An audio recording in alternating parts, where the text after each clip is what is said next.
comprobar cómo el espíritu está más alegre, se nota. Es una satisfacción muy grande el poder contagiarnos del ánimo y de la felicidad que celebráis, que sentís este día, ¿no? Así que un privilegio. No estábamos de acuerdo quién iba a predicar, si Ana y yo, los dos queríamos, ¿no? Digo, porque yo decía, es mi última vez, es porque ya nos jubilamos, y ella decía, es que será mi primera vez. Bueno, pues mira, vamos, no, bueno, pero también hacía mucho tiempo que no, ¿no? Así que voy a dejar que ella dé saludos también y después empezaré con el tema. No os preocupéis, porque aunque prediquemos los dos, no quiere decir que vayamos a estar el doble, ¿vale? De una predicación normal, tranquilos.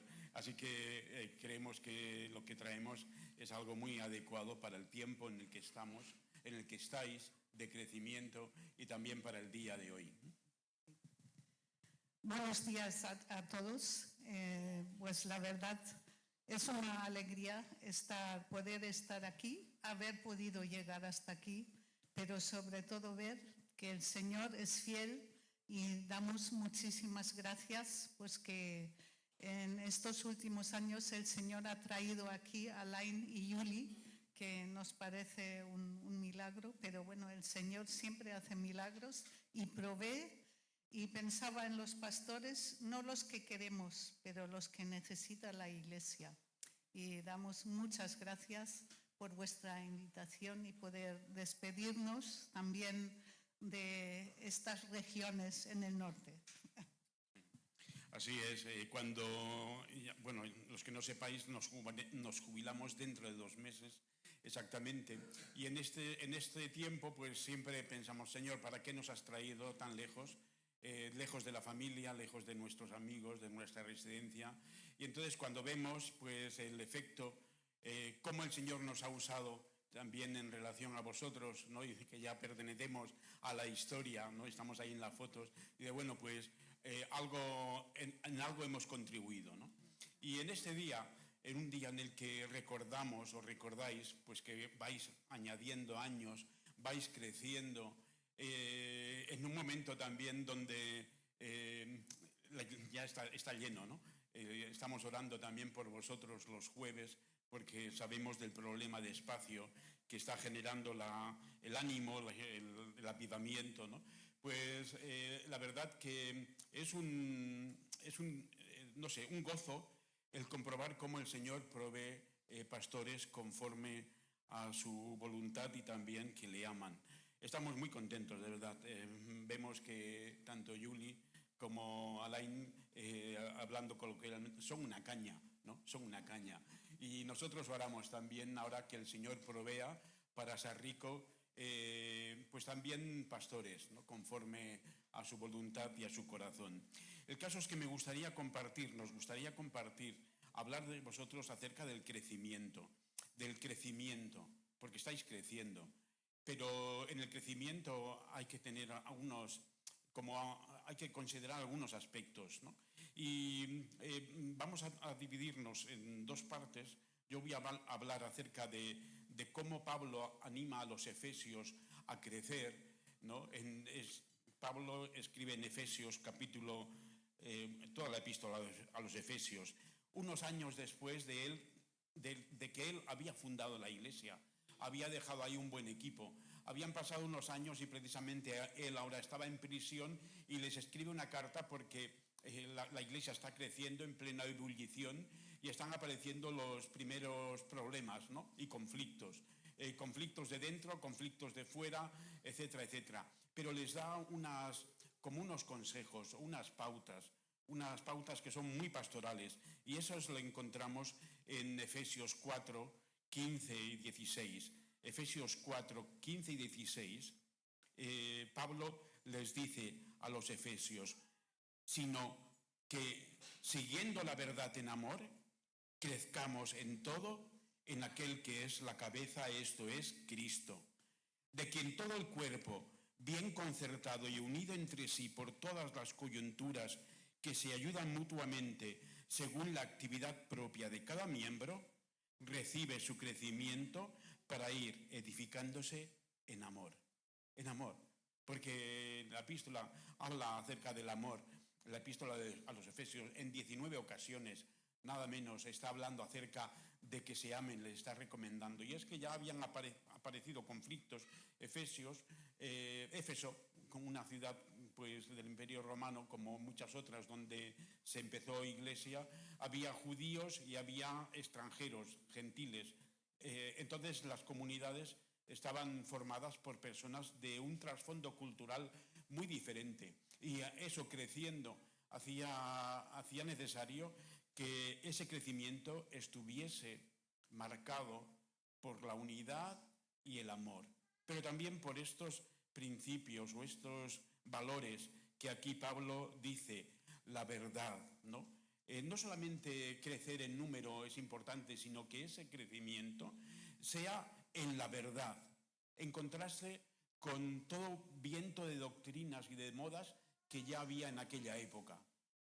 Después también dice, crezcamos en todo, en aquel que es la cabeza, esto es Cristo. No se trata de crecer por crecer, no por aumentar el número. No, eso ya hay técnicas de crecimiento que funcionan muy bien y que en muchos países, incluso aquí en España, funcionan. Es cuestión de aplicar unas técnicas, pues, qué sé yo, no vamos a hablar de eso, ¿no? Pero que es fácil hacer crecer una iglesia aplicando unas técnicas de crecimiento. Pero no se trata de crecer, se trata de crecer en la verdad, en Cristo, que es quien es la autoridad y quien marca la dirección, ¿sabéis? Cristo y su palabra. Crecer también en unidad, es decir, coordinados bajo una misma visión. Y muy interesante, porque en el viaje desde Bilbao veníamos escuchando la predicación de vuestro pastor de la semana pasada, ¿no? Y estamos muy contentos de que estéis en ese proceso de definir la visión, ¿no? La visión. Esto es importantísimo, de verdad, estar unidos, porque ¿cómo se puede estar unidos si no hay una visión en común?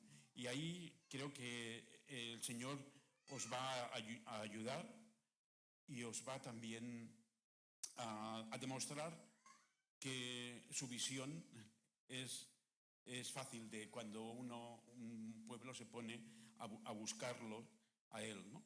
Después también habla acerca, en este pasaje que he leído de Efesios y que Pablo le está recomendando, que están unidos, sí, por todas las coyunturas que se ayudan mutuamente según la actividad propia de cada miembro. Y aquí implica que cada miembro tiene que implicarse, ¿sabéis? Tiene que aportar de lo que sea, de lo que tenga, de sus dones,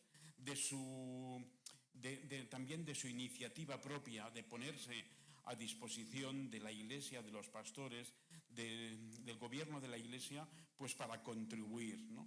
Y así que habla también acerca de amor, no solamente de ayuda y actividad, sino también ir edificándose, creciendo en amor, que es lo fundamental.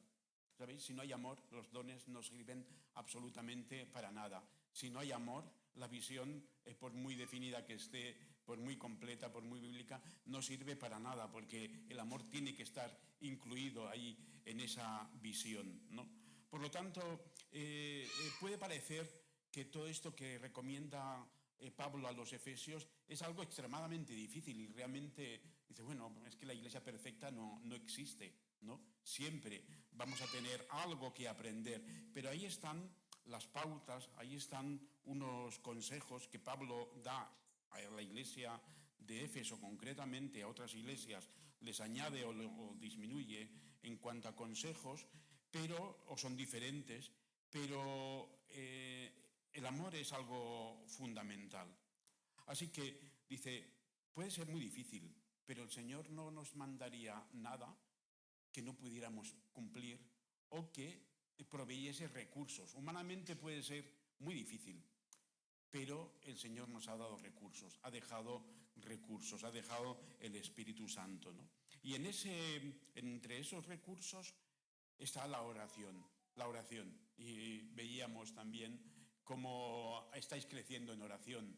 jueves, mañana y tarde, ¿verdad? Pues esto es precioso, ¿no? Porque una iglesia que se vuelca a la oración, ¿cómo el Señor no se va a volcar en esta iglesia?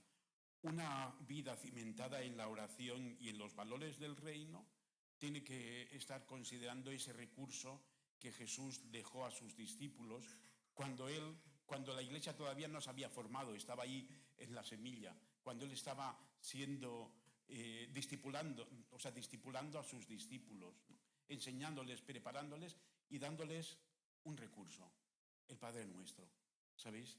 El Padre Nuestro y sus enseñanzas es el recurso para crecer espiritualmente como comunidad.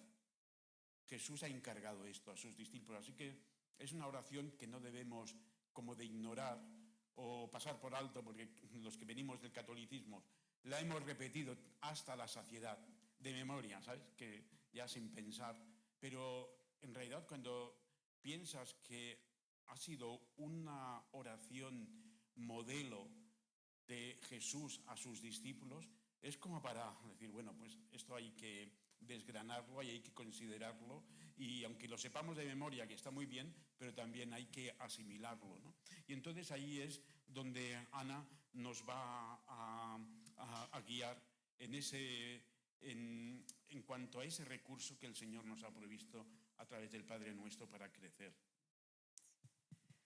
Bueno, pues aquí recogemos lo que son las directrices para una comunidad cristiana. Y bueno, he llamado este pensamiento creciendo con el Padre Nuestro. Bueno, ¿cómo podemos hacer esto? Pues primero vamos a ir al pasaje de Mateo 6, del 9 al 13, y voy a leer esta oración, aunque ya la conocéis muy bien. Padre nuestro que estás en los cielos, santificado sea tu nombre. Venga tu reino, hágase tu voluntad, como en el cielo, así también en la tierra. El pan nuestro de cada día, dánoslo hoy. Perdónanos nuestras deudas, como también nosotros perdonamos a nuestros deudores. Y no nos metas en tentación, mas líbranos del mal, porque tuyo es el reino y el poder y la gloria por todos los siglos. Amén. Pues, ¿qué podemos decir acerca del Padre Nuestro y los elementos que nos ayudan a desarrollar una madurez cristiana sana? La oración del Padre Nuestro, enseñada por Jesús, no solo es una fórmula para hablar con Dios, sino una guía profunda para el crecimiento espiritual individual y también comunitaria. Esta oración refleja una vida de dependencia de Dios, interdependencia también con los demás, porque no estamos solos. Humildad, perdón, compromiso con el reino de Dios. Al orar, Padre Nuestro, reconocemos que somos parte de una familia, de la familia espiritual, y unidos bajo un mismo Padre celestial. La oración del Padre Nuestro no es solamente una guía espiritual, sino también un modelo de vida cristiana que podemos sacar de estos elementos. A través de sus palabras, Jesús nos enseña cómo debe ser nuestra relación con Dios, con los demás e incluso con nosotros mismos. En su sencillez, esta oración contiene las claves para un crecimiento espiritual saludable y una comunidad cristiana madura. La oración es como nuestro hilo conductor en nuestra vida espiritual, porque es un reflejo de nuestra relación con nuestro Dios. En Efesios, como Eduardo ya ha explicado, nos llama a crecer en todo aquel que es la cabeza, esto es Cristo, y edificarnos juntos en amor con un solo cuerpo. Esta unidad y crecimiento en Cristo solo es posible cuando nuestra vida de oración está alineada con la voluntad de Dios. Porque muchas veces podemos orar cosas que nos interesan, que nos gustaría, pero a veces no corresponden a lo que Dios realmente quiere y necesitamos descubrirlo. Tal como nos enseñó Jesús, dice, hágase tu voluntad, así en la tierra como en el cielo. Pues pensando en la vida de oración, pues es aquello que en realidad deseo para la vida mía y para la vida de los demás, en esa intimidad con Dios. Cada parte del Padre Nuestro modela una virtud necesaria para madurar espiritualmente. Primero, cuando decimos santificado sea tu nombre, pues santificar el nombre de Dios nos lleva a la reverencia, al respeto hacia Dios, a reconocer quién es Él. Pedir el pan diario nos enseña confianza, y también dependencia, porque es Dios el que nos provee, no nuestro trabajo, porque el trabajo también lo provee Dios y tantas cosas. Buscar el perdón y perdonar a otros.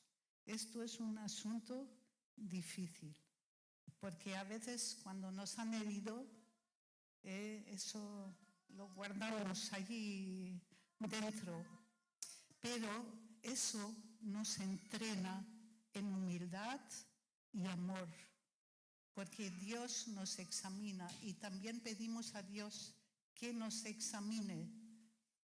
Pedir ser librados del mal nos conecta con la necesidad constante de la gracia y protección divina, porque estamos expuestos a muchísimas cosas en la vida, en esta sociedad, ya mentalmente, psicológicamente, socialmente, pues hay mucha influencia, pero necesitamos, y muchas veces incluso no sabemos dónde nos metemos.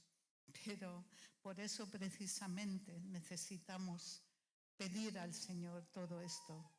Así, crecer con el Padre Nuestro no es solamente repetir palabras, sino vivir su contenido como individuos transformados por la oración y como comunidad que, como dice Efesios, bien concertada y unida entre sí por todas las coyunturas. La transformación que ocurre muchas veces durante la oración en mi intimidad, cuando yo pido al Señor, es obra que hace el Espíritu Santo, no lo hago yo, pero Él usa su palabra. Entonces, esa transformación ocurre cuando dialogamos, cuando hablamos con nuestro Señor. Y tengo una pregunta que también me he hecho a mí misma. En nuestro crecimiento, este último tiempo, he introducido alguna práctica nueva en este último año, en mi práctica de oración y de todas estas cosas que el Señor nos hace pensar. Pues una de las prácticas que es importante para el perdón es la práctica del arrepentimiento. Y muchas veces no se habla mucho de esta cuestión, nos olvidamos fácilmente, pero es realmente eso que nos lleva al cambio en nuestras vidas. Cuando oramos, perdona nuestras ofensas, estamos entrando en una dinámica de arrepentimiento auténtico, porque el Señor nos da ese pesar. No se trata solo de reconocer nuestras faltas, sino de presentarlas ante Dios con un corazón humilde y deseoso de cambio. A veces aceptamos nuestras cosas, pero realmente, y sabemos que no están bien, pero a veces no deseamos realmente el cambio, y allí está uno de los problemas. El arrepentimiento no es un acto puntual, sino una práctica diaria del creyente que anhela vivir en la voluntad de Dios. El arrepentimiento nos libera del orgullo, del autoengaño y del estancamiento espiritual. Sin eso no podemos avanzar. Nos recuerda que dependemos de la gracia de Dios para avanzar, porque es Él que lo produce también en nosotros. Arrepentirnos sinceramente, damos pasos hacia una vida transformada por el Espíritu y, como dice Efesios, crecemos en todo hacia Cristo. Arrepentimiento significa un cambio profundo en la mente y en la persona. Hablamos no solo de arrepentimiento individual, pero también comunitario. Pedir perdón por los pecados de mi comunidad, de mi iglesia, es muy importante. Y tenemos ejemplos en la palabra, muchos. Y yo estaba pensando en Nehemías, el que se humilló y pidió perdón por el pecado del pueblo de Israel, ¿no? La práctica del perdón viene después del arrepentimiento. La segunda parte de esa misma petición, como también nosotros perdonamos a los que nos ofenden, nos invita a vivir el perdón como una práctica constante. Porque no es una vez, no. Tenemos, y como sabéis, cuando trabajamos hay roces, y a veces pues pueden ser pequeños malos entendidos, pero si dejamos pasar, allí se abre una brecha y que cada vez se abre más y nos separa en vez de unirnos. Pues en una comunidad cristiana que busca madurar espiritualmente no puede faltar el perdón mutuo y hay que pedirlo. No, bueno, Señor, tú ya sabes, no. O sea, tengo que nombrar y decir, pues te pido perdón pues por haberte faltado el respeto o por no haberte considerado. Bueno, vosotros sabéis seguramente. Sin perdón no hay unidad y no hay crecimiento tampoco. El perdón a menudo es difícil, pero es el camino que nos lleva a la libertad interior y a la restauración de las relaciones. Y eso mismo es lo que ha hecho Dios. Él ha restaurado su relación con nosotros a través de Jesús, cuando Él murió en la cruz y le ha costado la vida. Así que tenemos que recordar todo eso. Es una decisión diaria que refleja el amor de Cristo en nosotros. Cuando perdonamos, hacemos visible el reino de Dios en la tierra, porque en el mundo es difícil ver el perdón, pero sin eso no podemos vivir realmente. Al hacerlo contribuimos activamente a esa edificación a la que Pablo nos anima en la carta de Efesios y en otras cartas también. Un cuerpo funciona correctamente porque cada miembro actúa motivado por el amor en la iglesia. La reconciliación requiere que nos reunamos con otras personas en acuerdo para sanar las rupturas relacionales.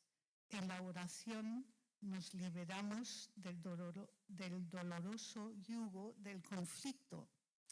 Nos liberamos de la desesperación y la ansiedad aislantes del conflicto no resuelto y atamos la obra del enemigo que busca propagar el cáncer de la división en el cuerpo de Cristo.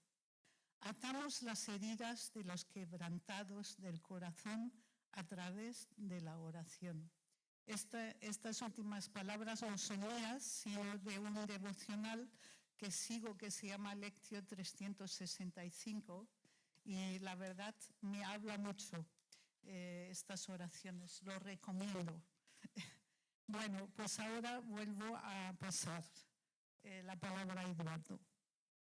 Sí, es para concluir lo que Ana nos ha estado diciendo a través del Padre Nuestro, ¿no? Es un elemento muy importante a la hora de pensar en el crecimiento individual, pero también crecimiento como iglesia, porque el cuerpo de Cristo, la iglesia, ha recibido ese poder para experimentar una nueva vida y para poner en práctica nuevos principios, como es el de perdonar, ¿no? Esto es algo que no está de moda, más bien se considera algo, perdonar como algo superior, ¿no? Te perdono. Pero el pedir perdón y el arrepentimiento son valores que no están a la orden del día, pero en la Iglesia ha de ser una constante, ha de formar parte de ese ejercicio, de esa práctica. Ahora, para concluir ya en ese tiempo, ¿no?, de decir, ¿podemos crecer como iglesia o seguir creciendo como iglesia sin crecer espiritualmente como individuos? ¿Sabéis?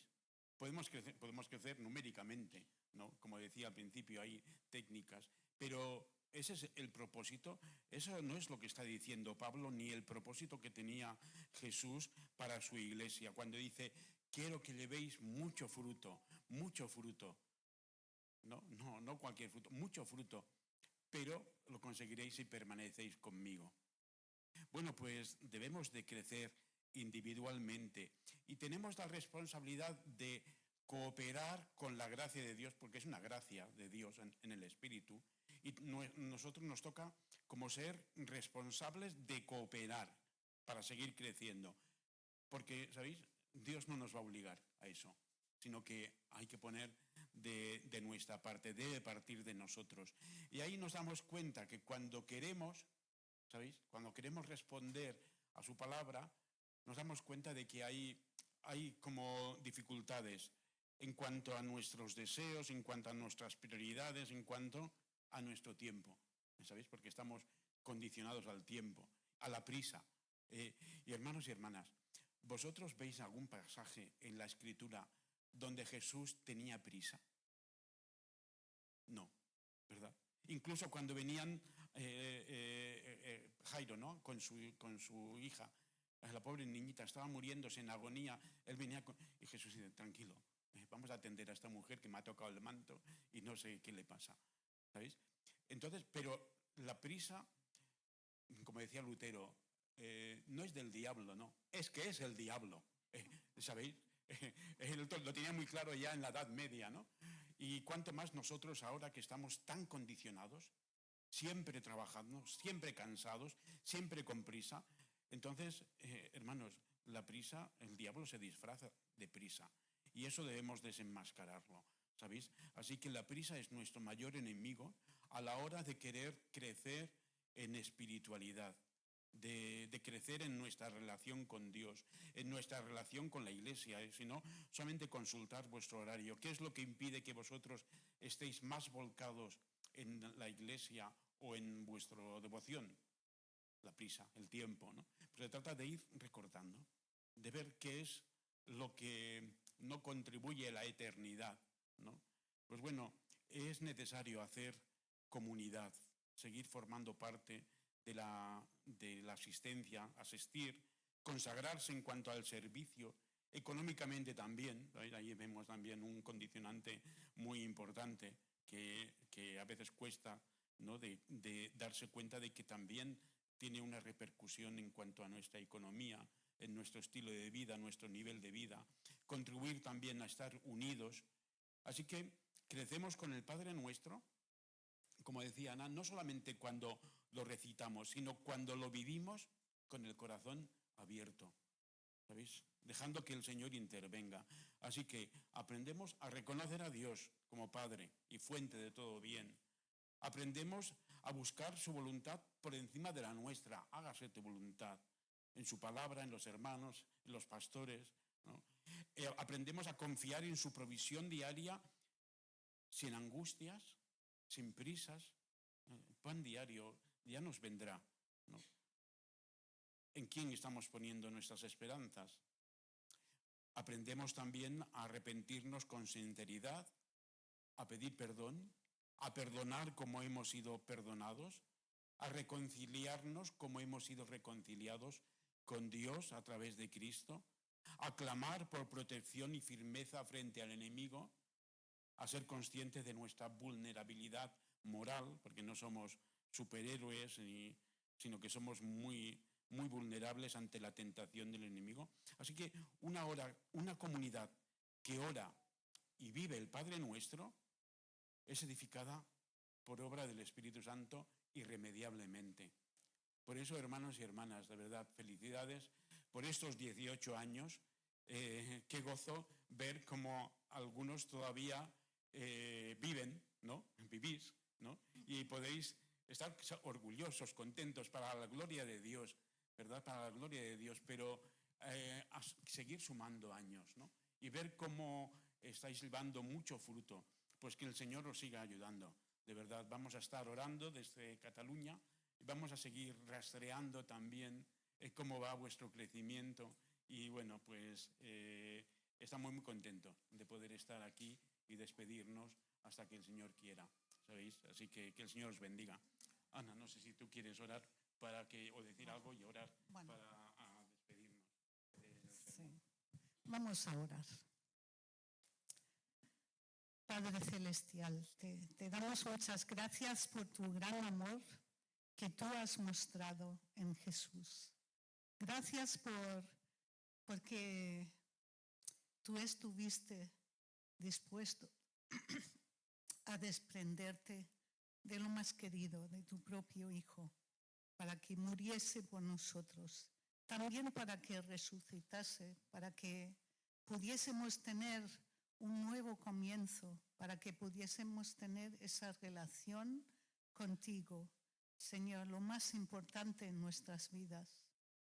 Señor, ayúdanos también a vivir esos valores, Señor, que tú nos has transmitido en tu palabra, especialmente en esta oración, Señor. Gracias por tener en cuenta nuestras necesidades, por saber lo que necesitamos. Señor, danos un corazón humilde y pedir perdón cuando hemos ofendido, Señor. Y ayúdanos a no dejarlo pasar, sino a ser sensibles a tu Espíritu Santo. Señor, ayuda a esta iglesia de Vitoria a seguir creciendo en ti, Señor, a ser testimonio y luz aquí en el País Vasco. Señor, da mucha sabiduría a cada uno de los miembros de esta iglesia y especialmente, Señor, te pedimos también mucha sabiduría para el liderazgo de esta iglesia, Señor. Que tu bendición sea sobre ellos. En el nombre de Jesús. Amén.